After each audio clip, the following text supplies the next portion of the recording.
Assalamualaikum warahmatullahi wabarakatuh.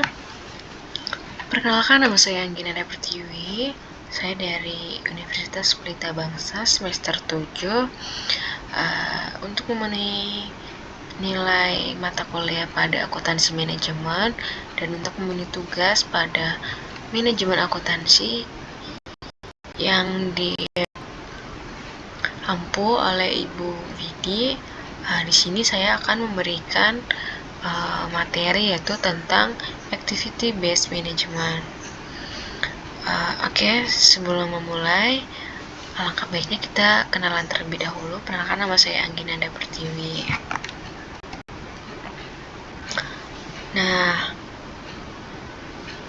di sini saya mengambil ada 7 poin yang akan saya presentasikan, yang dimana yang pertama kita akan mengetahui apa itu pengertian dari ABM atau Activity Based Management. Yang kedua, di sini saya akan menjelaskan tentang tujuan dan manfaat dari ABM. Yang ketiga, ada komponennya. Keempat, ada bagaimana cara mengimplementasikan. Dan yang kelima, contoh dari implementasi tersebut dan penerapannya bagaimana. Dan yang keenam, itu ada keuntungan dan tantangan, serta yang terakhir ada kesimpulan. Oke, di sini saya mengambil tema ABM tentang bagaimana meningkatkan efisiensi dan mengendalikan biaya. Oke, sebelum memulai, kita harus mengetahui apa sih itu pengertian dari ABM. ABM adalah suatu pendekatan dalam manajemen yang berfokus pada penggunaan informasi, biaya, aktivitas, dan peningkatan. Tujuan dari ABM yaitu yang pertama untuk meningkatkan efisiensi operasional, yang kedua untuk mengendalikan biaya dengan lebih tepat dan efektif. Di sini ada tujuan dan manfaat dari ABM. Yang pertama, ada untuk mengefisiensikan biaya, yang dimana untuk menurunkan biaya yang tidak perlu dan mengelola aktivitas yang tidak bernilai tambah. Kemudian yang kedua, untuk meningkatkan kualitas pada kinerja, yang dimana berfokus pada aktivitas yang meningkatkan kualitas produk dan layanan. Yang ketiga, ada peningkatan keputusan manajerial, memberikan informasi yang lebih tepat untuk keputusan yang strategis.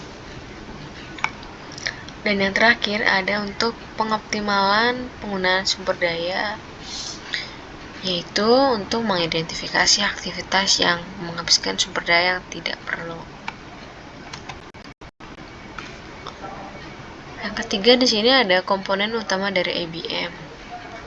Nah, yang pertama ada mengidentifikasi suatu aktivitas, yang dimana menentukan bagaimana aktivitas yang diperlukan untuk mencapai tujuan organisasi. Misalnya dengan adanya pengadaan bahan baku, produksi, pengepakan, dan pengiriman. Komponen selanjutnya yaitu ada pengukuran biaya aktivitas, yaitu bagaimana cara untuk mengalokasikan biaya yang terlibat dalam masing-masing aktivitas. Yang keempat, ada penilaian nilai aktivitas, yang dimana untuk menilai kontribusi setiap aktivitas terhadap tujuan perusahaan. Dan yang terakhir di sini ada manajemen aktivitas. Bagaimana cara untuk mengelola dan memperbaiki aktivitas yang tidak efisien atau tidak memiliki nilai tambah. Nah, untuk proses implementasi ABM ada 5, yaitu yang pertama kita perlu mengidentifikasi suatu aktivitas. Yang kedua, sesudah mengidentifikasi kita harus mengalokasikan biaya tersebut untuk gimananya.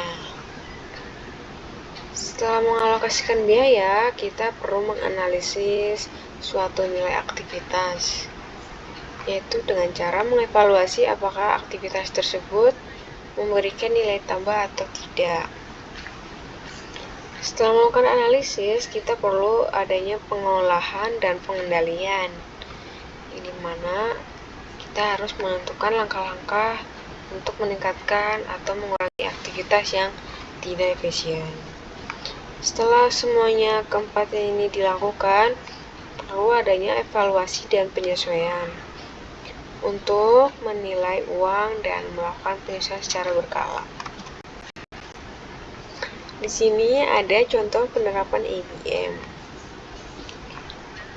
PT Mitra Gemilang memproduksi barang dengan menggunakan 4 aktivitas utama.